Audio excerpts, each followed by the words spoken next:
Welcome back to the Unanimous Decision Podcast. I am your host, D-Palm. Follow me on Twitter, at DPalm66. Follow the show on Twitter, at UDPod. You can follow the entire MTR Network, at the MTR Network on Twitter.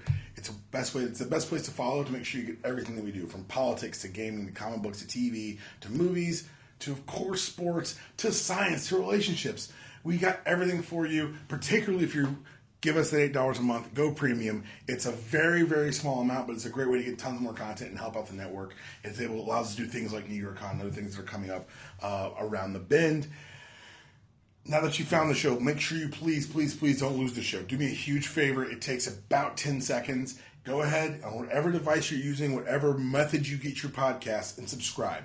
The reason I want you to subscribe is to, one, it helps us. I'm not going to lie. It looks great for us to have people engaged and listening. But two, like, occasionally we don't hit that schedule. Like, things go wrong. We'll talk about it in a second. But hiccups occur, and we want to be able to change things on the fly. And I may not be able to announce that, hey, this show's going to drop on a Wednesday and not a Monday. So just if you're subscribed, you won't miss anything. You don't have to wait for it to hit the main feed. We put more things on this feed than we do the main feed because that's all timed. So there'll be times coming up soon, wink, wink, nudge, nudge, where we're going to have multiple shows out in a week.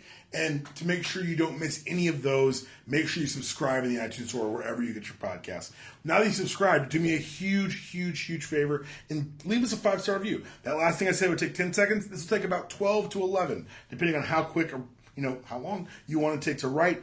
All you need to do is just go to the podcast on your podcatcher, load up the podcast, load up Unanimous Decision, find us in the iTunes Store, find us in the pod, I guess the Pod Center now is what they call it, and leave us a 5-star review.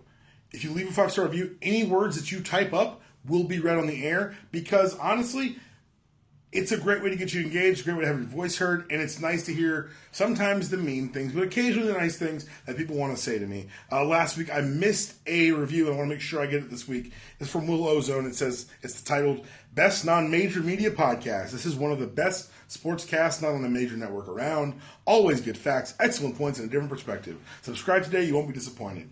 Thanks, Will, for writing that. Really do appreciate it.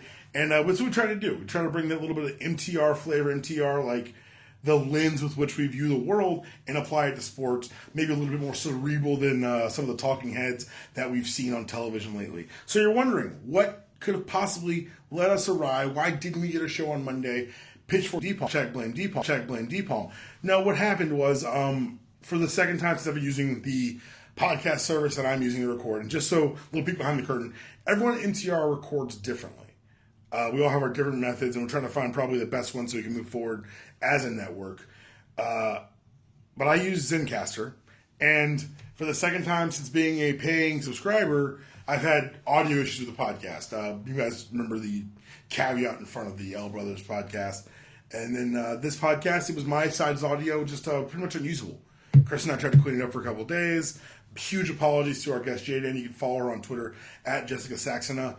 She was a great guest, and I'm going to have her on again later, but it just didn't work out this time, and that's 100% my fault. I've got new software in my computer that's going to record a backup copy of everything I do, so fingers crossed we've got that problem solved, we've crossed that bridge, and you won't have any more problems. I'm recording right now on Tuesday night, about an hour before the draft lottery, and it is May 16th. Which means it's Top Gun Day. Top Gun came out 31 years ago today, if you didn't want to feel old. Too bad. So let's kick the tires, light the fires, and get things started. So, like I said, draft lottery's coming up. Big night for the NBA. Is this going to be the night that the process finally pays off? Is this going to be the situation where the Lakers' slow rebuild completely falls apart because they could get a top pick, or they could walk with nothing because of the way these trades have been set up? It's going to be very interesting. Even more interesting to me is kind of the anonymous nature of this draft class. And by that I mean the two people we know the best in this class are Lonzo Ball, and that's because his father's a psychopath. And I don't mean psychopath. We talked about this with JDM on the pod you guys won't hear. It's a bad podcast and even reference that. But I don't actually have a problem with LeVar Ball. I think he's entertaining. I think it's great. I think that him taking the shot and the family deciding we're going to bet on my son, people are like, well, what if he doesn't produce? If he doesn't produce, he's out of the NBA anyway. Well, he's going to hurt the negotiations for rookie contracts. Hey, man, I don't know if you guys know how NBA salaries work, but rookie contract, the rookie scale in the last CBA, it's all slotted. It's already decided how much he's going to make. The negotiations about incentives and out-the-court activities and things of that nature. His base salary is pretty much set. The only thing it could possibly hurt is, maybe you say, oh, he couldn't get that good upfront Nike money. Stop and think. When's the last time a rookie got that real upfront Nike money? His name was LeBron James. And despite what his father may tell you, Lonzo Ball is not quite a LeBron James. The other player of note in this draft, Markelle Fultz, he plays in Washington in the Pac-12, in the Pac-10, 12, in the Pac-something. And that means I never watched him play basketball. Not even during the tournament, because his team only went 9-22. 2-16 in Pac-12 play. You can tell me how great he is. I watched some highlights, but I got to tell you, it's hard for me to hitch my wagon or to even pretend to care about a player who couldn't win 10 college basketball games. Numbers were great, but he didn't seem to elevate his teammates. And for someone who wants to be a creator, distributor on the next level, that's the kind of thing that matters. But yeah, so without personalities and without kind of hopes and dreams of the Hawks, what am I thinking watching this draft? The draft lottery. You've just got to think, what can go wrong? Who's going to look great? Who's going to look vindicated for some moves? The Knicks are going to nick. It's crazy. It's going to be really interesting to see who ends up with the top pick and if any trades come out of it. Because, like I said, as far as I know, it's a two-person draft. I've talked to other college basketball guys who say it's a deeper draft than that. We're talking 11 to 12 guys deep, possibly 14 if people make mistakes like they always do at the top. So, maybe it'll be interesting from that perspective. Right now, I'm just trying to see who gets vindicated and who gets made to look like an idiot, and where will the world stand on Sam Henkie after tonight. I think it's crazy that he got fired. Like, he was relieved of his duties. But the referendum on him does not land until tonight. Last night, we were treated to one of the greatest things in sports, a Game 7. I love that cliche because it's true, and I hate it because it's a cliche. We had the Wizards heading to Boston to take on the Celtics. And as you all know, the Celtics won. And I was cheering mostly for Washington for multiple reasons. One of them was I legitimately think that now that it's going to be Celtics Cavs, and we'll get to that in a second, we're looking at a 4-game series. We're looking at a team in the Celtics that have really one dependable scorer. And he's 5'7". So if LeBron decides he's not scoring anymore, that man's not scoring anymore. One of the things that we, kind of been underplayed is the supporting cast of Boston. And I think it's because it doesn't exist. We had one of the Kelly Olynyk last night, go off, and for a city that's so claiming so hard they're not racist, they cheered awfully hard for the white guy. I'm sorry, you get Bill Simmons saying it's the Olynyk game, you wouldn't be near here without Isaiah Thomas. What are you talking about? Yes, he had a big fourth quarter, but that was mainly in stretch the lead time. It wasn't really the deciding factors in the game, but it is what it is. It's interesting. Boston's Boston, and they're going to now take on the buzzsaw that is the Cleveland Cavaliers. And people were saying, even Draymond out west said the Cavaliers have played boring basketball so far. No one's really challenged them, without noting that his team had also swept their way to the conference finals. He said that he said a lot of things about the Cavs, and people were saying that this is the fun playoffs and people aren't enjoying it. First of all, ratings are up. I think they're the highest they've been since 2013. So dead that talk. People are watching. People are engaged. And two, it exposes the lie about people say why they watch basketball. We don't watch basketball for the same reasons we watch football. Football is about parity. It's about every team having a chance, unless you're Cleveland, to really do something.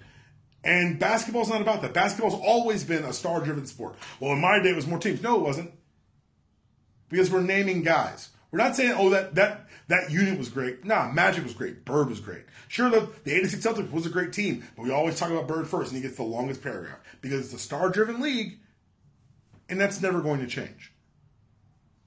And the biggest star in that league, the should-be MVP every year, LeBron James, is putting on an absolute clinic. He's tearing apart these teams to the point where Toronto left the series after winning one of the highest win totals in franchise history. They left the series wondering what's next. You had the GM talking about blowing it all up. Kyle Lowry's going to opt out. DeMar DeRozan sounded like, he said, the reason we lost is because they had LeBron James and we did. And it's hard to refute. It's hard to argue. And it's hard to say what really does change if you're Toronto. Is there a way to fix it? I don't know. But like I said, now we've got Celtics and Cavs. I was cheering for Wizards Cavs, partially, just because I love John Wall, but also because the Wizards aren't afraid of these Cavs. John Wall isn't afraid of LeBron James. He's the only player in the NBA I can say that about. We can have the debates of who's the best point guard in the East. I do think it's John Wall, but that was the matchup I needed to see from a basketball perspective. I think that would have gone 6. It would have been, Washington would have stolen one of those first 2 at home. It would have been really, really interesting to watch. Now I think we're just going to see an evisceration because for all the hustle, for all the craziness of what Brad Stevens brings out of his team, the butlerish nature, the other team just got better players, like way better players, like at every position. Because let's just say, because that's the other thing. That starting 5 for Cleveland, there's nowhere to hide Isaiah on defense. Put him on Kyrie, I dare you. Okay, not Kyrie. Well, then put him on JR. Ooh, that's going to get cooked. Can't put him on LeBron. That's an actual murder scene. Kevin, maybe, but then Kevin just goes over and around him. And Tristan step on little dude. So the question becomes, this is going to expose Isaiah? Because for all the love, for all the accolades, for all the heartstrings that have been pulled this postseason, he's a limited player who does limited things on the court, and he limits your team because of his defensive liability. I think it's a sweep. I'm not going to lie. I think it's brooms, and we'll find out Wednesday night because you have a LeBron team, you have a Boston team that is tired. It's coming off a 7-game war with Washington, particularly those last 2 games. And they're coming on 2 nights rest and headed to Cleveland. Headed to the champ's house with LeBron James, who is focused. People talk about, what if they got rust? This isn't 20-year-old LeBron. This is a man who's been in the last 7 straight finals. This is a guy who, above all else, knows what he's talking about, knows what it takes to get there, knows what it takes to stay there. And I weep for our eyes because I don't think it's going to be fun to watch. But maybe I'm wrong. Maybe Boston pulls some of that parquet magic out. And that'll just make me vomit for other reasons. The other side of the bracket, we've already 1 game deep into Spurs Warriors. We've got game 2 tonight. And the story coming out of game 1, it ended up being one thing. But for 3 quarters, it was, oh my God, Greg Popovich might have killed the Warriors. Alternately, this is Mike Brown's fault.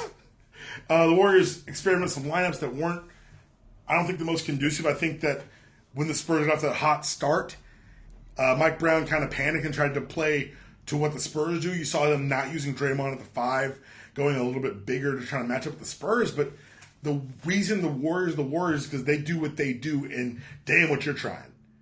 And I think that's what you saw in the beginning of the third. They came out, Steph had that barrage, but people don't realize that the Spurs lead actually increased by 2 points over that stretch. The turning point of the game, of course, was Zaza Pachulia fouling Kyrie Irving, targeting. I think that's fair.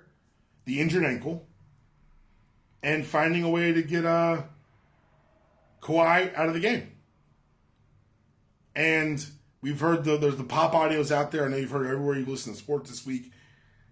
People say, it's too far, it's too much. I'm sorry. I don't see how it's too much.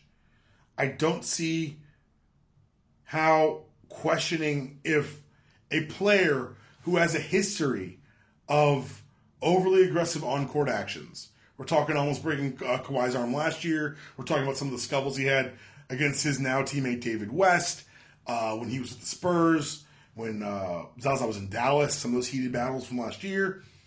It just feels like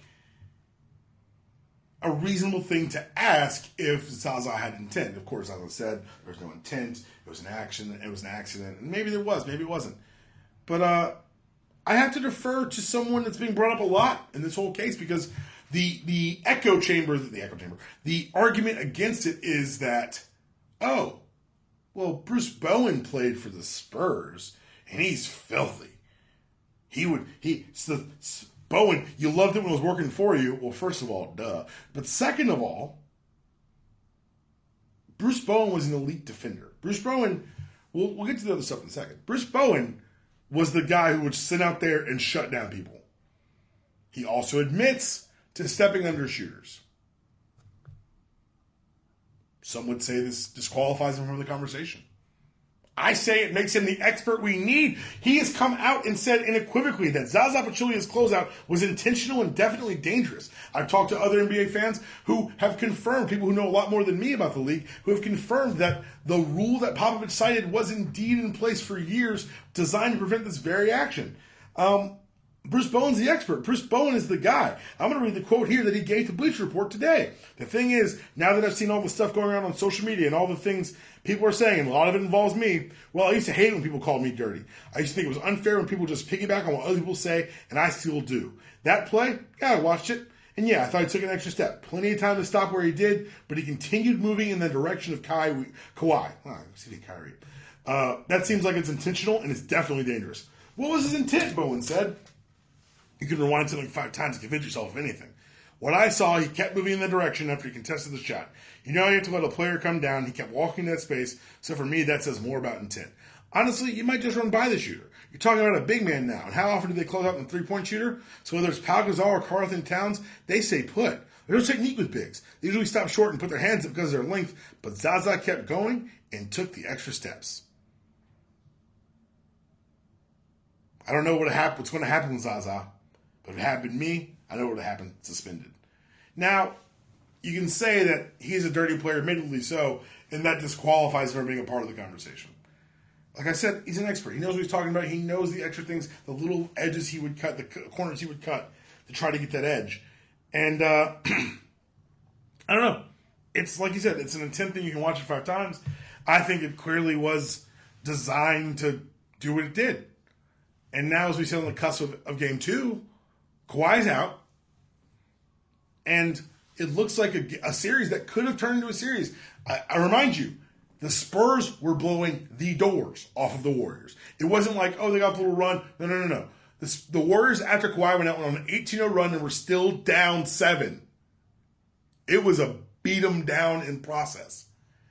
And it got stopped because of one big change that happened on the court. And the biggest thing this could have robbed us of, let's just say 7 games, things get weird in Game 7, and the Spurs pull it out.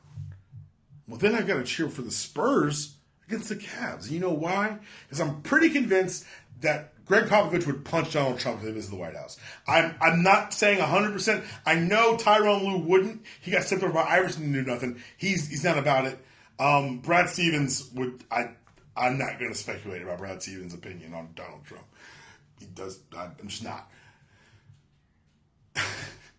I don't think Kerr's back.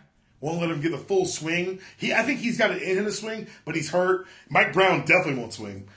So I think Pop's the best chance for me to get a sitting NBA coach to knock out Orange Hitler. And damn you, Zaza, for robbing me of that.